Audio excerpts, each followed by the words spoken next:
200 years. In June 26, 2008, the U.S.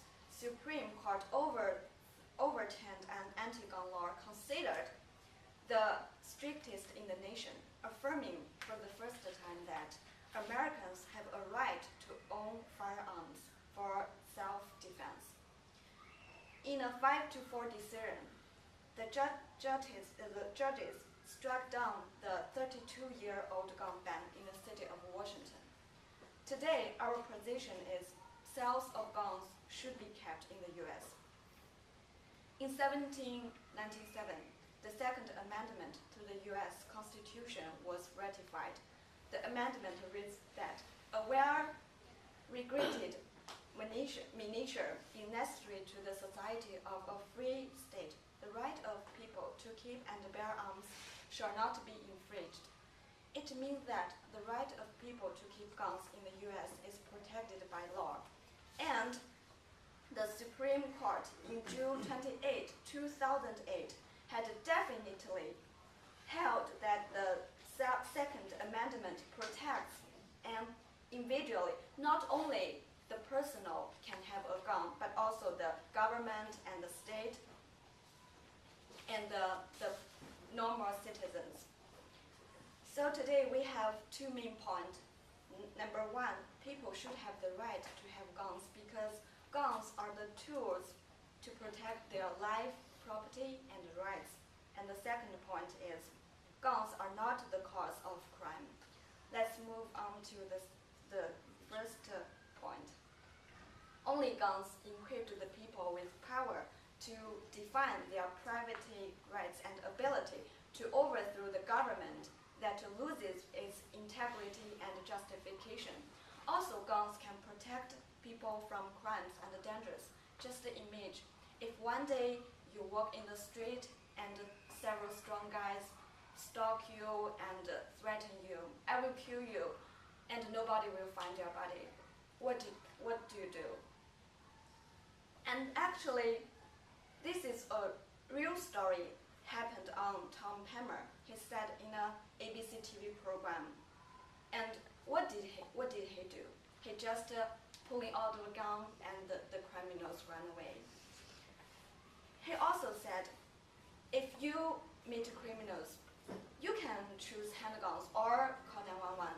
Of course you can call police if you want, but the police will come there and take the pictures of your dead body. 2.5 million times per year, the people use firearms to protect themselves.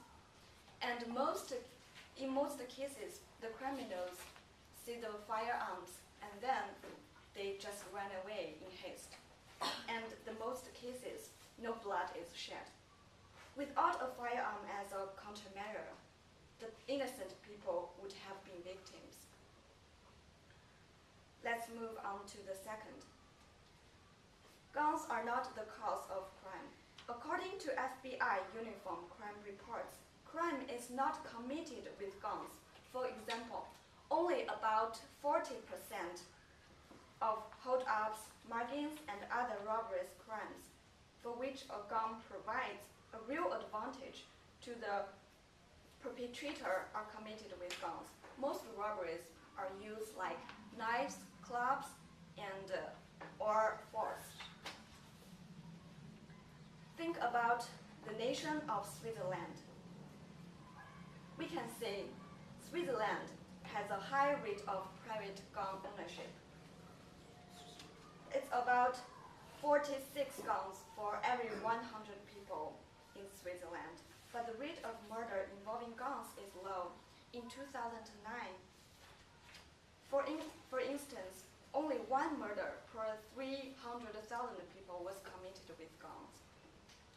The US should be compared to other high murder rate nations such as Russia.